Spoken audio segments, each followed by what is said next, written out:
What's up, folks? I'm Odd, by the way. If you have not seen my stuff before, one of the things that I enjoy doing a lot, especially on the channel, because this gives me a unique opportunity to do this, is making little short stories at the same time. And I had a thought that kind of I guess kind of inverses this concept because usually I write the stories afterward. I was thinking maybe I'd try and write them beforehand, which is neither here nor there. But I have decided to turn to a less random solution, but still more supplemented from a Tumblr that I enjoy and that I follow called Deepwater Fiction, who post pretty regular prompts that are just they're very fantastical and most of the time a little creepy. And it's October, so I thought that this would be a fun opportunity to play around with these prompts and actually, write something short story adjacent, and draw something, an illustration for it, because that feels like it would be fun. I have already picked out three because this is a different process than I think the random ones can sometimes be. So I wanted to find something that I could both easily write about that gave me a idea for a continued story and something I could draw. But I wanted to go through some of the examples of stuff that I didn't use because some of these are super cool. Like this one that is up right now is probably I could see it being easily drawn, but I don't know how much I would be able to fold in that would be a particularly interesting story to me. For me, it kind of just reads like a D&D. What are the name of the angel people that are kind of boring? The Asimar, yeah.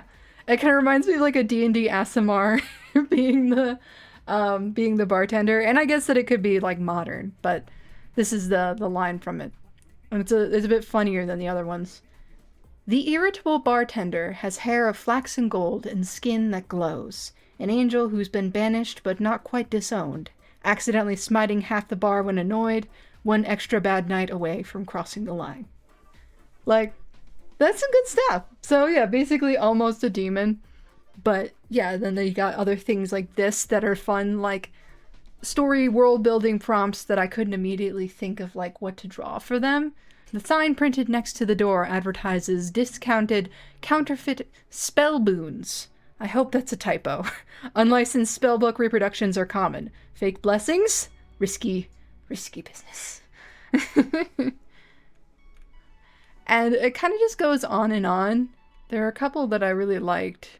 This is another funny one. Completing this ritual will create an unbreakable bone between you. This is supposed to say bond, right? Says my brother, reading over my shoulder. A typo, I respond. So confident. Here's a little bit more of a spooky one.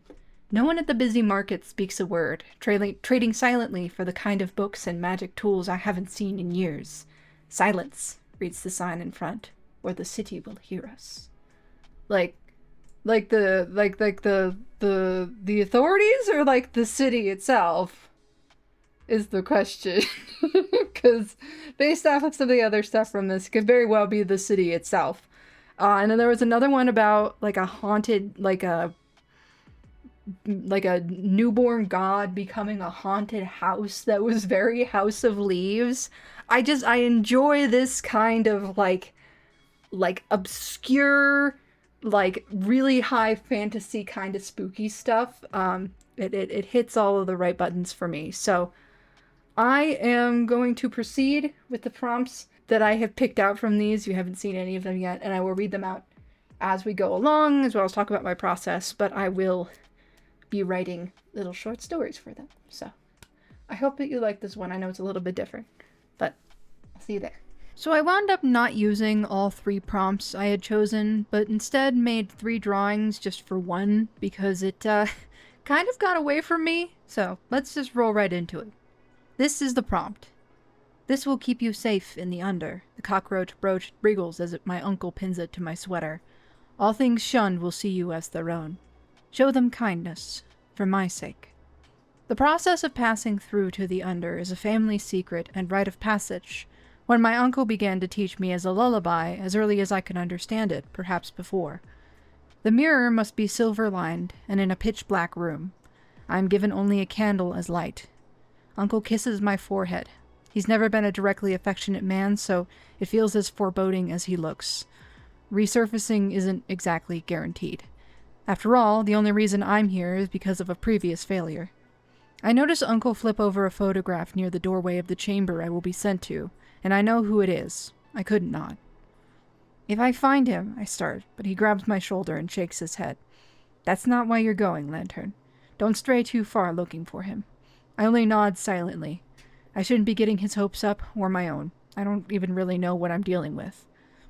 I step past the threshold and feel the charm immerse me. The room has been created for this ritual. The red wax candle illuminates only around my own body, unable to cut through the pure darkness woven into the structure of the room itself. My vision spots trying to navigate beyond the light. I partially cover the candle, though my night vision won't improve here. The light just feels like too much. After what feels like several minutes of walking in a straight line, as I have been instructed, the light of the candle finally reflects off the mirror. I repeat the lines of the rhyme in my head. Silver mirror, black is black. I step forward, I step back. The process is a bit more esoteric than the rhyme makes it seem, but it's for children after all. As I approach the mirror, it's hard to see my reflection, but I catch it, at least I think, barely beyond the glinting light of the candle. I try to find where my eyes are to look into, and relax my vision. I envision myself as my reflection, blinking as little as possible. The cockroach brooch is writhing again, more urgently, and some separate part of me knows that it's working, but my focus is removed. I almost see it from an outside perspective of myself, unobscured by the glare of the mirror. I step back, as my mirror self, intending my body to step forward. Suddenly, my perception snaps back. I'm still in the room, but my reflection, now perfectly visible, lurches forward and grabs my arm, pulling me in through the mirror. There's a feeling like being immersed into frigid water, so much so that I gasp on reflex, but there is no actual liquid around me, thankfully. I drown instead in a colliding perception of myself, my body merging with my reflection.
When all is finally settled, I'm backwards. My back is facing north instead of south.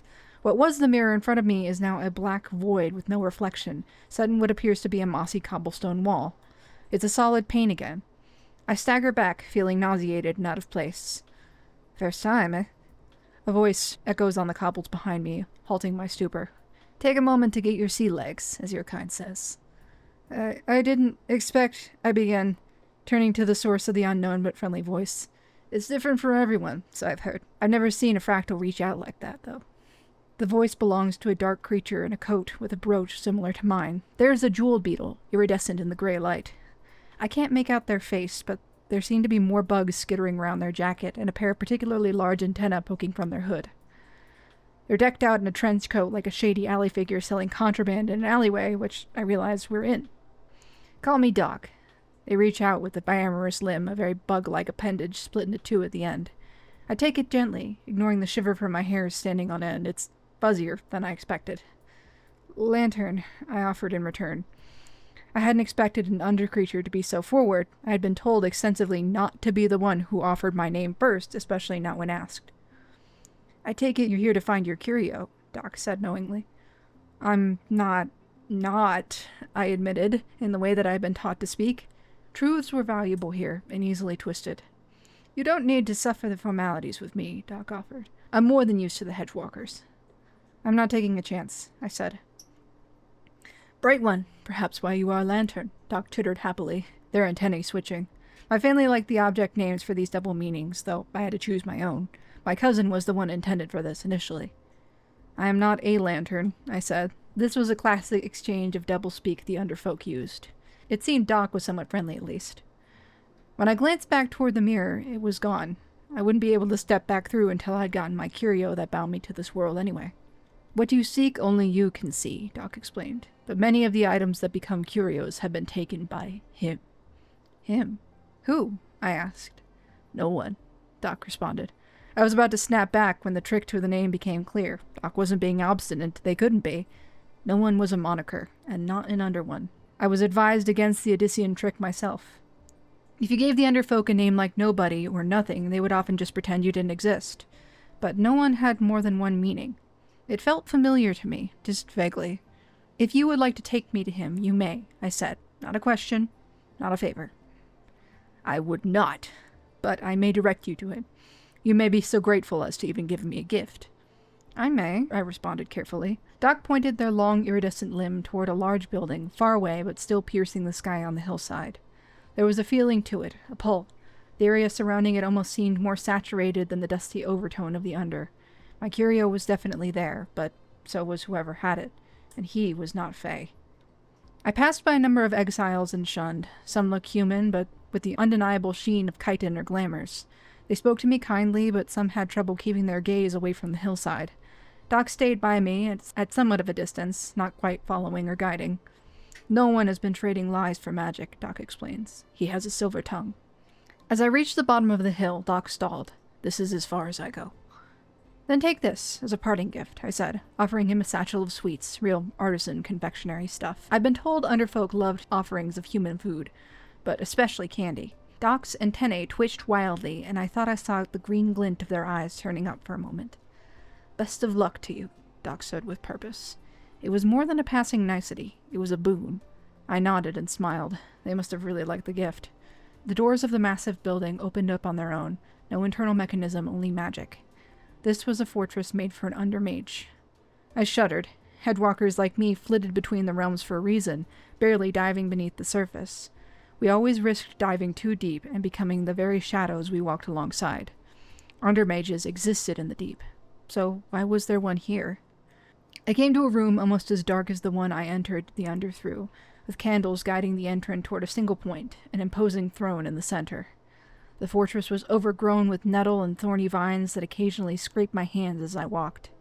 The pull of the magical items here was immense, and the throne was backlit by a series of curios, none my own, casting their own strange rainbow of magical light that only humans could perceive. It reminded me of a dragon's hoard, and in the center was the dragon himself, a male figure lounging over the arm of a throne like a bored cat. To my surprise, he didn't look much older than me, if not the same age. Atop his head crawled what appeared to be his own curio, a centipede-like creature fixed atop his head like a crown. It didn't even seem to alert to my presence, but a whizzing light of a thrown magic spear barely missing me let me know otherwise. I see someone wished you luck, his voice rattled out, annoyed, so that was meant to hit me. I brought the good candy, I replied simply.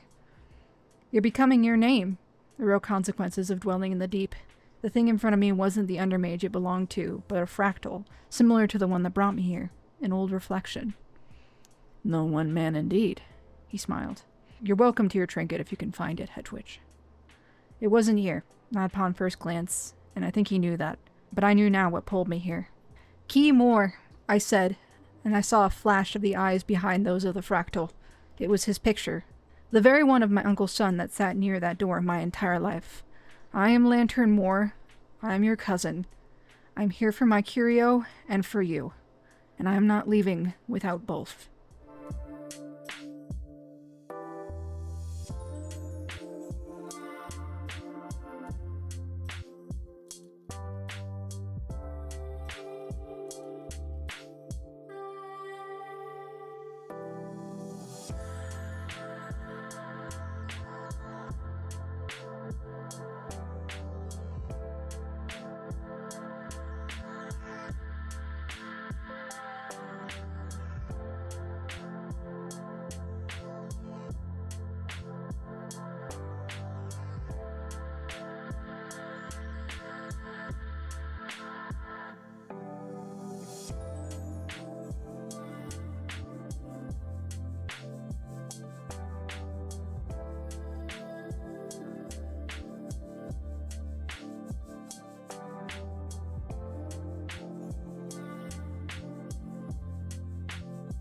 And that's it. Sorry to leave it open like that, but I always tend to lean that way with my short stories, seeing them as sort of like an introduction to a world or a deeper tale, and allowing for the reader to imagine what could come next. I'm not even sure how or if I could continue something like this, but I may return to this in the future. Who knows?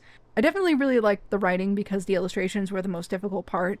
I felt like I wasn't quite doing what I was imagining justice, especially with like the scene of Lantern being pulled through the mirror. It was so vibrant in my head, but when it came out, I wasn't sure whether I should frame them being grabbed by the reflection or being pulled through. I ultimately landed on the former here. I hope you liked this video and my little story. Let me know what you think in the comments, along with anything else you'd like to see me do in the future. At that though, I'll leave this here, and I will see y'all next time.